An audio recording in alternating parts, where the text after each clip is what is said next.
उष्ट्रासन। वज्रासन में बैठ जाएं। घुटनों को जमीन पर टिकाते हुए अपने दोनों पैरों की जांघ और पंजों को आपस में मिला लीजिए।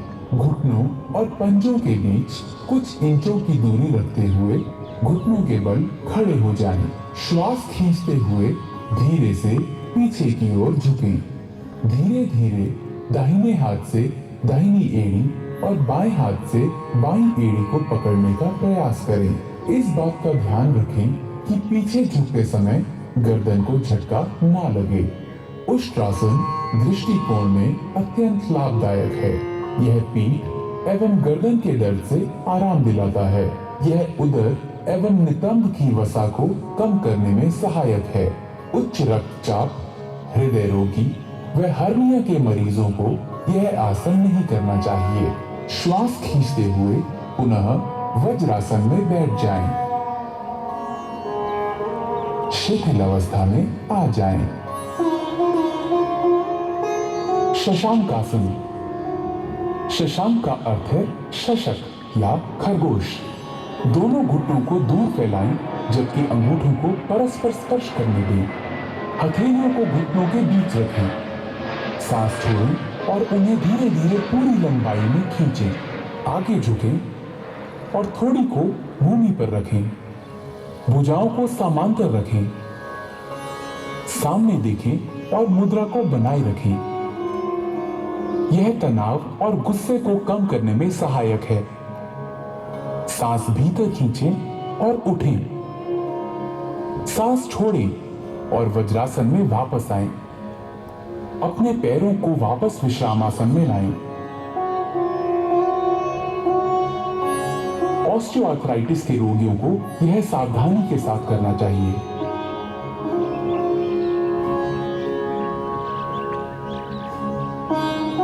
उत्तान मंडूकासन। इस आसन में शरीर की स्थिति ऊर्ध्वमुखी मेंढक जैसी हो जाती है। वज्रासन में बैठ जाएं। अंगूठों को सटाते हुए दोनों घुटनों को अधिक से अधिक फैलाएं। श्वास खींचते हुए अपने हाथों को ऊपर उठाएं। सिर के पीछे से दोनों हाथों को मोड़ें और हथेलियों को विपरीत कंधों पर रखें।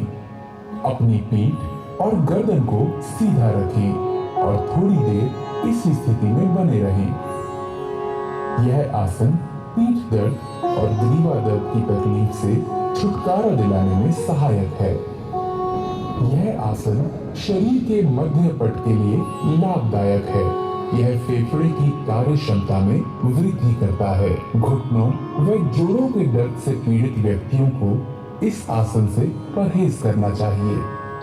वापसी में श्वास खींचते हुए दोनों हाथों को धीरे धीरे सीधा करें और वापस ले आएं। अपने घुटनों को मिलाकर पूर्ववत स्थिति में ले आएं।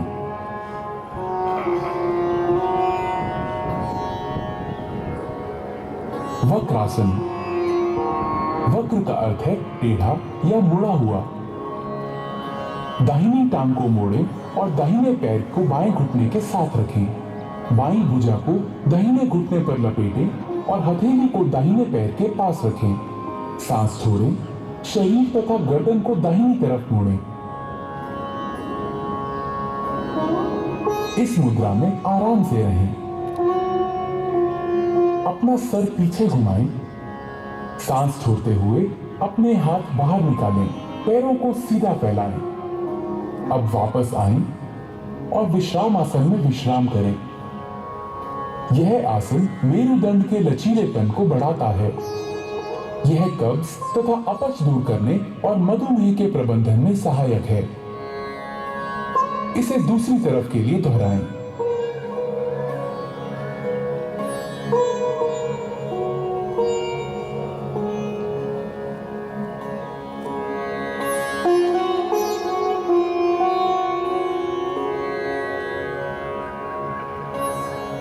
अपना सिर पीछे घुमाएं। सांस छोड़ते हुए अपने हाथ बाहर निकालें।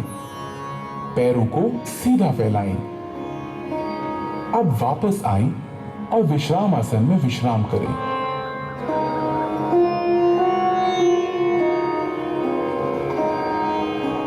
मकर आसन।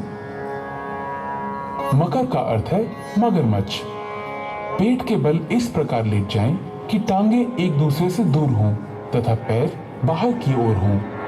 दोनों बाहें मोड़ लें तथा दाहिने हाथ को बाएं हाथ पर रखें। अपने सिर को हाथों पर रख लें, आराम करें। यह मकर आसन है। यह आसन सभी अधोमुखी मुद्राओं में विश्राम के लिए किया जाता है। यह पीठ के निचले हिस्से को आराम पहुंचाता है। भुजंग आसन। अब अधोमुखी मुद्राओं के लिए तैयार हों। भुजंग का अर्थ है सर्प या कोबरा। पेट के बल लेट जाएं, सिर को हाथों पर रखें और शरीर को आराम से रहने दें। अब टांगों को आपस में जोड़ें और बाहों को खींचें। माथे को भूमि पर रखें। अब अपनी हथेलियों को छाती के पास रखें और कोहनियों को उठाएं। सांस भीतर लें और थोड़ी तथा नाभि के हिस्से तक छाती को ऊपर उठाएं। यह भुजंग आसन है। यह आसन तनाव के प्रबंधन के लिए सर्वोत्तम है। यह पीठ दर्द तथा श्वास संबंधी समस्याओं से निपटने में सहायक है। सांस छोड़ें, अपने माथे को भूमि पर रहने दें तथा बाहों को खींचें। अपनी टांगें फैलाएं, हथेलियां ऊंची करें तथा अपने सर को हथेलियों पर रखें और आराम करें। शलभ आसन। शलभ का अर्थ है पतंगा या टिड्डा। पेट के बल लेट जाएं, टांगे आपस में जोड़ लें। थोड़ी को भूमि पर रखें। दोनों हाथ शरीर के किनारे ऐसे रखें कि हथेलियां ऊपर की ओर हों। सांस भीतर लें। अपनी टांगों को भूमि से उतना ऊपर उठाएं जितना आप बिना घुटनों को मोड़े हुए उठा सकें। बाहों और टांगों को इस तरह फैलाएं कि शरीर आसानी से भूमि से ऊपर उठ जाए। इस स्थिति में आराम से रहें। यह आसन साइटिका तथा पीठ के निचले हिस्से के दर्द में राहत देता है। यह कूल्हे की मांसपेशियों को आकार देता है। अब सांस छोड़ें, टांगों को नीचे भूमि की ओर ले आएं। अपनी बाहें निकालें और भूमि पर विश्राम करें। हृदय रोगियों को यह मुद्रा नहीं करनी चाहिए। सेतु बंधासन। ऊर्ध्वमुखी या पीठ के बल लेटकर की जाने वाली मुद्राओं की ओर। सेतु बंध का अर्थ है पुल बनाना। टांगों को आपस में जोड़ें, बाहों को शरीर के किनारे रखें। दोनों टांगों को घुटनों पर मोड़ें और एड़ियों को नितंबों के पास ले जाएं। दोनों एड़ियों को कसकर पकड़ें। सांस भीतर लें। धीरे धीरे नितंबों तथा धड़ को पुल बनाने के लिए उतना ऊंचा उठाएं जितना आप उठा सकते हैं। आराम से रहें। यही अंतिम मुद्रा है। यह आसन अवसाद तथा व्यग्रता से मुक्ति देता है। यह पीठ के निचले हिस्से की मांसपेशियों को मजबूत बनाता है। अब सांस छोड़ें। धीरे धीरे मूल स्थिति में आएं और विश्राम करें। पीठ के बल लेट जाएं। कृपया ध्यान रखें, गर्भावस्था के बाद की तिमाहियों वाली महिलाएं इस आसन का प्रयोग ना करें। उत्तान पादासन। इस आसन में पीठ के बल लेटकर पैरों को ऊपर उठाया जाता है। इसी कारण इस आसन का नामकरण उत्तान पाद आसन हुआ है। जमीन पर आराम से पीठ के बल लेट जाएं। पैरों की स्थिति सीधी हो और हाथों को बगल में रखें। श्वास लेते हुए घुटनों को बिना मोड़े धीरे धीरे अपने दोनों पैरों को ऊपर उठाएं और 30 डिग्री का कोण बनाएं। सामान्य रूप से श्वास प्रश्वास करते हुए इस अवस्था में कुछ देर बने रहें। श्वास छोड़ते हुए धीरे धीरे अपने दोनों पैरों को नीचे लाएं और जमीन पर रखें। यह आसन नाभि केंद्र अर्थात नाभि मणि चक्र में संतुलन स्थापित करता है। अर्ध हल आसन। इस आसन में शरीर की स्थिति खेतों की जुताई करने वाले भारतीय हल की अर्ध आकृति जैसी हो जाती है। इसी कारण इसका नाम हल आसन पड़ा है। पीठ के बल लेट जाएं। दोनों हाथ जांघों के बगल में रखें और हथेलियां जमीन पर टिका दें। घुटनों को बिना मोड़े अपने पैरों को धीरे धीरे ऊपर उठाएं। सर्वप्रथम अपने पैरों को 30 डिग्री तक उठाएं। तत्पश्चात 60 डिग्री का कोण बनाएं। अब धीरे धीरे पैरों को 90 डिग्री के कोण की स्थिति में ले आएं। यह अर्ध हलासन की पूर्ण स्थिति है। इस अवस्था में शरीर की स्थिति नितंब से कंधे तक सीधी होनी चाहिए।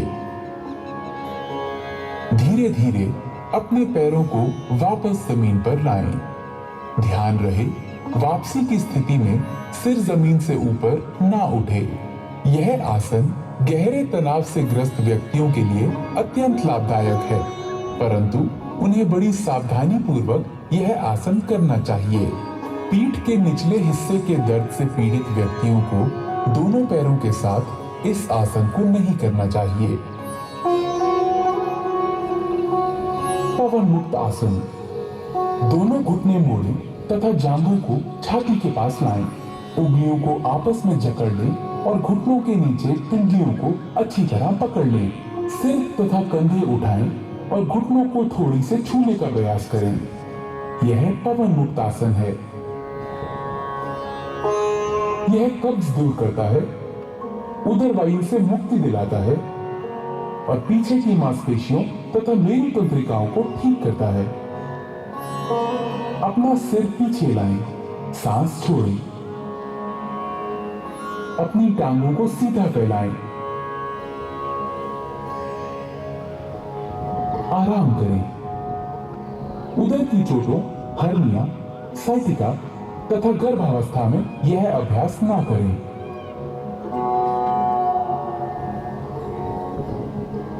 शवासन।